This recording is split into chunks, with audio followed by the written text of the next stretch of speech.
Hindi ako OFW, pero parang gano'n na rin.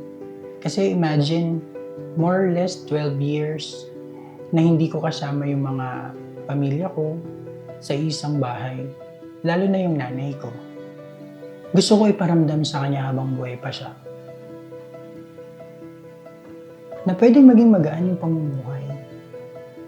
At nakita ko yung nanay ko kung gaano katibay. Tumayo bilang nanay at tatay, hindi lang sa akin, pati sa mga apo niya, sa aking mga kapatid. Kaya sinabi ko sa sarili ko, deserve ng nanay kong maging masaya.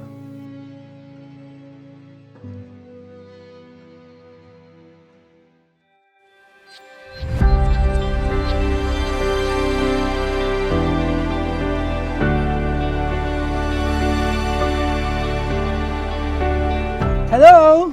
Welcome sa aming brand new house here in Havila by Philinvest dito sa Antipolo.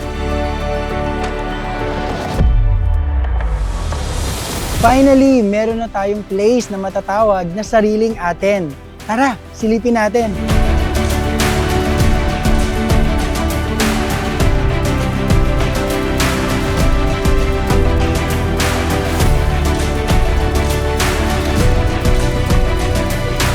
Year 2006 to 2008, nung unang beses akong umalis sa amin para tumira sa boarding house malapit sa PUP kung saan ako nag-aaral. Hindi na kasi ako kayang pag-aralin ng parents ko nung time na yon. So kailangan kong mag-working student para mapatapos ko yung sarili ko sa pag-aaral.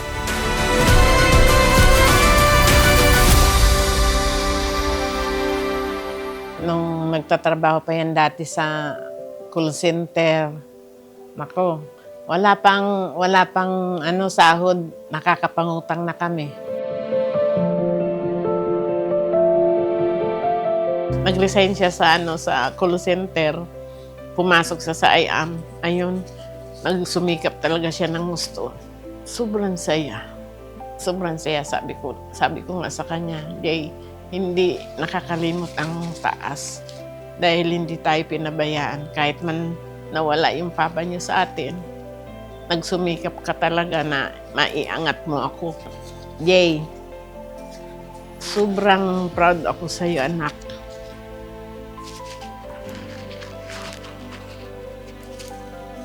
Dahil dinala mo ako dito sa magandang buhay. Mahal na mahal kita, anak.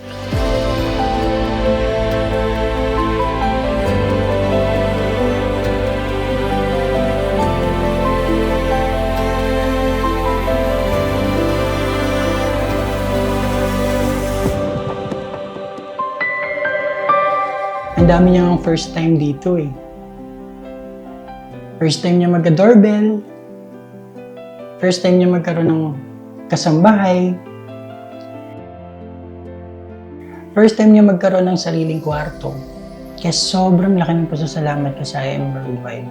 Dahil pina-experience niya hindi lang sa akin, pati sa nanay ko, yung ganitong klase ng buhay. Alam ko kasi deserve niya yun.